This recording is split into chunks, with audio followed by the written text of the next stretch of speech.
Assalamualaikum warahmatullahi wabarakatuh. Dalam video kali ini, kita akan mempelajari tentang bagaimana cara membuat dan menggunakan sebuah list dalam bahasa pemrograman Python. Apa itu list? List adalah salah satu tipe data yang dapat digunakan untuk menyimpan data collection atau kumpulan data dalam sebuah variabel. Perlu diketahui bahwa dalam bahasa pemrograman Python, untuk menyimpan data collection atau kumpulan data, ada 4 tipe data yang dapat kita gunakan.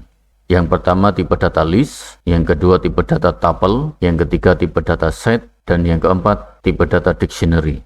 Di mana keempat tipe data ini memiliki karakteristik yang berbeda.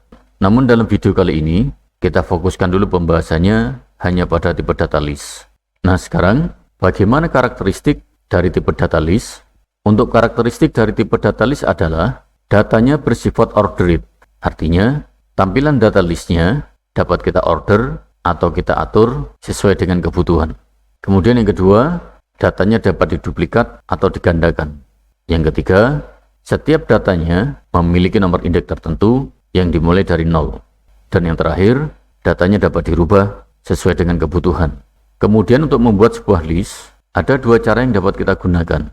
Cara yang pertama adalah dengan menggunakan square bracket atau kurung siku seperti ini. Dan cara yang kedua, dengan menggunakan konstruktor list dengan tanda kurung ganda seperti ini. Baik, sekarang agar tidak hanya membayangkan teorinya, coba kita praktekkan pembuatan list ini dalam Visual Studio Code kita. Silakan dibuka Visual Studio Code-nya. Oke, sudah siap. Kita buat sebuah file baru. Kita beri nama list.py. Baik, langsung saja kita praktekkan bagaimana cara membuat sebuah list dengan menggunakan bracket maupun dengan menggunakan constructor. Untuk yang menggunakan square bracket, caranya adalah kita tulis kurung siku seperti ini, lalu masukkan data listnya. Data yang dimasukkan bebas, boleh dari data integer, string, boolean, bahkan bisa juga campuran dari beberapa data yang berbeda tipe datanya. Untuk data list kali ini, misalkan kita isi dengan data integer 5, 7, dan 3. Lalu simpan list datanya dalam sebuah variabel. Misalkan variabelnya kita kasih nama myList. Kemudian untuk pembuatan list yang menggunakan constructor, caranya adalah kita tulis list, lalu tambahkan tanda kurung ganda seperti ini. Nah, di dalam tanda kurung ganda inilah kita masukkan data listnya. Untuk data list yang kedua ini, misalkan kita isi dengan data string A, B, dan C. Lalu simpan data listnya ke dalam sebuah variabel. Misalkan variabelnya kita kasih nama myList2. Nah, seperti inilah coding yang digunakan untuk membuat sebuah list data dalam bahasa pemrograman Python. Kemudian berikutnya, coba kita pelajari lebih lanjut tentang karakteristik yang dimiliki oleh tipe data list ini. Karakteristik yang pertama adalah datanya bersifat ordered. Artinya, saat data dalam list ini ditampilkan, urutan datanya akan tetap sama dengan urutan data saat list ini dibuat. Baik, coba kita tampilkan data listnya. Kita tulis perintah print, lalu tambahkan keterangan data.2. Kemudian untuk data list yang pertama, kita ambilkan dari variabel myList. Selanjutnya, untuk list yang kedua, kita tulis print, lalu tambahkan keterangan data.2. Kemudian untuk data listnya, kita ambilkan dari variabel myList2. Terakhir, kita tambahkan garis pembatas di bawahnya. Oke, kita save. Jalankan file projectnya. Kita tulis python list.py. Kita enter. Nah, perhatikan hasilnya.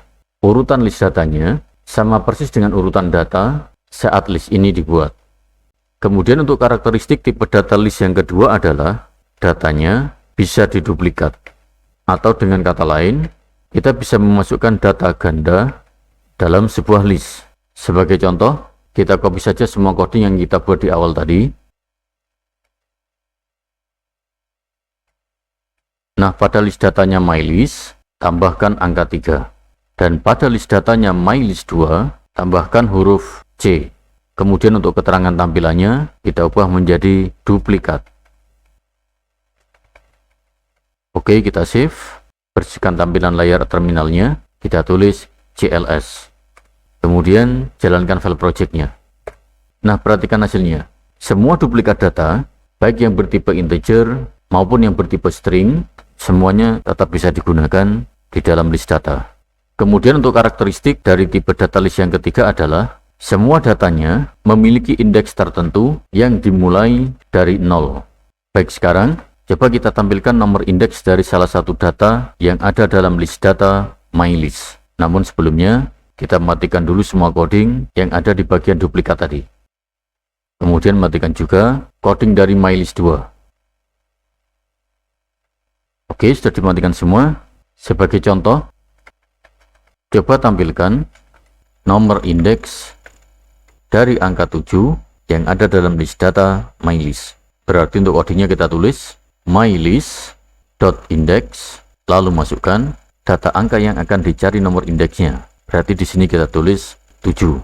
Jadi maksud dari coding ini adalah tampilkan nomor indeks dari angka 7 yang ada di dalam list data MyList. Kemudian simpan hasilnya dalam sebuah variabel. Misalkan variabelnya kita kasih nama myIndex. Setelah itu, tampilkan hasilnya. Kita kasih keterangan indeks angka 7.2. Untuk nomor indeksnya, kita ambilkan dari variabel myIndex. Terakhir, tambahkan garis pembatas di bawahnya. Oke, kita save, jalankan file projectnya. Nah, berhasil. Nomor indeks dari angka 7 adalah 1. Kenapa bukan 2? Padahal kalau kita lihat dalam urutan datanya, angka 7 ini berada pada urutan kedua. Hal ini dikarenakan perhitungan indeks dalam list data tidak dimulai dari 1, melainkan dari 0. Jadi angka 5 ini indeksnya 0, angka 7 indeksnya 1, dan angka 3 indeksnya 2. Seperti itu logika pembacaan indeksnya. Kemudian untuk karakteristik tipe data list yang keempat adalah datanya dapat dirubah sesuai dengan kebutuhan. Sehingga dalam list data ini kita dapat menambah, menghapus, dan mengedit data. Baik, sekarang coba kita lakukan penambahan data dalam list data. Ada dua perintah yang dapat kita gunakan, yaitu perintah append dan perintah insert. Perbedaan dari kedua perintah ini adalah, kalau perintah append, penambahan datanya akan diletakkan di posisi paling akhir dari list datanya. Sedangkan insert, penambahan datanya akan diletakkan pada posisi indeks yang telah ditentukan. Baik, sebelum kita praktekkan, matikan dulu coding yang kita gunakan untuk mencari nomor indeks tadi. Oke, sudah kita matikan. Sekarang, coba kita lakukan penambahan data pada list data MyList dengan menggunakan perintah append. Gimana caranya? Caranya mudah. Cukup kita tulis mylist.append, lalu masukkan data yang akan kita tambahkan dalam MyList. Misalkan kita ingin menambahkan angka 8, maka di dalam kurungnya perintah append ini kita tulis 8.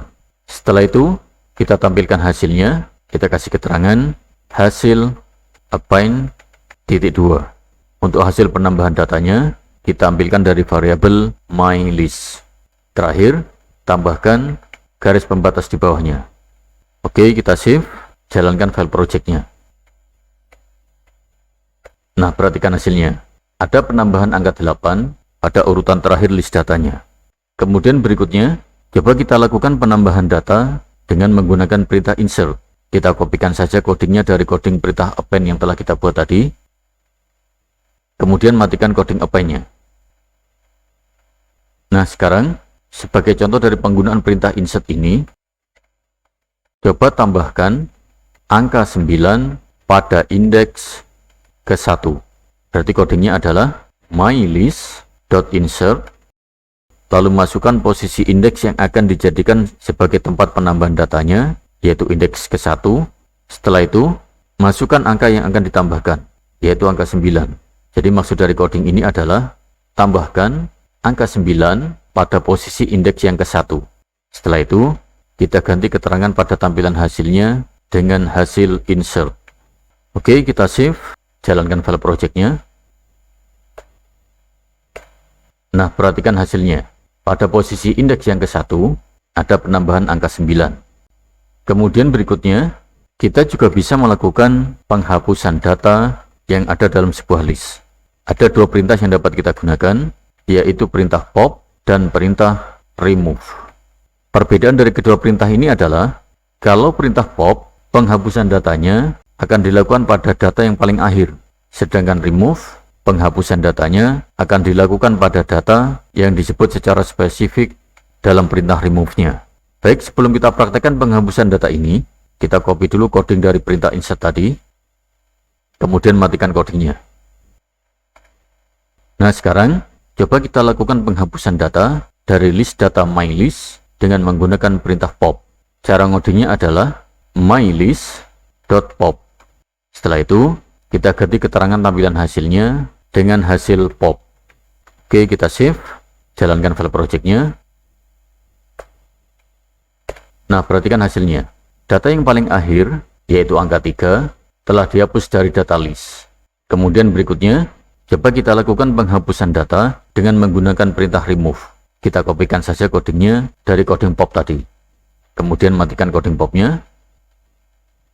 Sebagai contoh misalnya, hapus angka 7 dari list data mylist. Kira-kira gimana codingnya?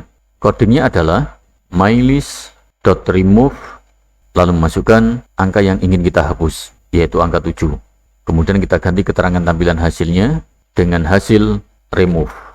Oke, kita save, jalankan file projectnya. Nah, perhatikan hasilnya. Angka 7 telah dihapus dari data list. Kemudian berikutnya, kita juga bisa melakukan editing data yang ada dalam data list.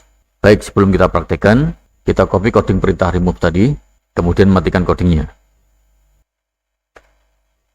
Nah, sekarang, sebagai contoh misalnya, coba ganti angka yang berada pada indeks pertama dengan angka 9. Gimana ngodingnya?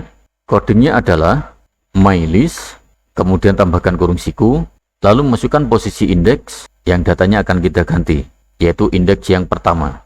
Kemudian tambahkan sama dengan, lalu masukkan angka penggantinya, yaitu angka 9. Jadi maksud dari coding ini adalah, pada list data mylist indeks yang pertama, ganti angkanya dengan angka 9. Kemudian setelah itu, tinggal kita ganti keterangan pada tampilan hasilnya. Kita tulis hasil edit. Oke, kita save, jalankan file projectnya.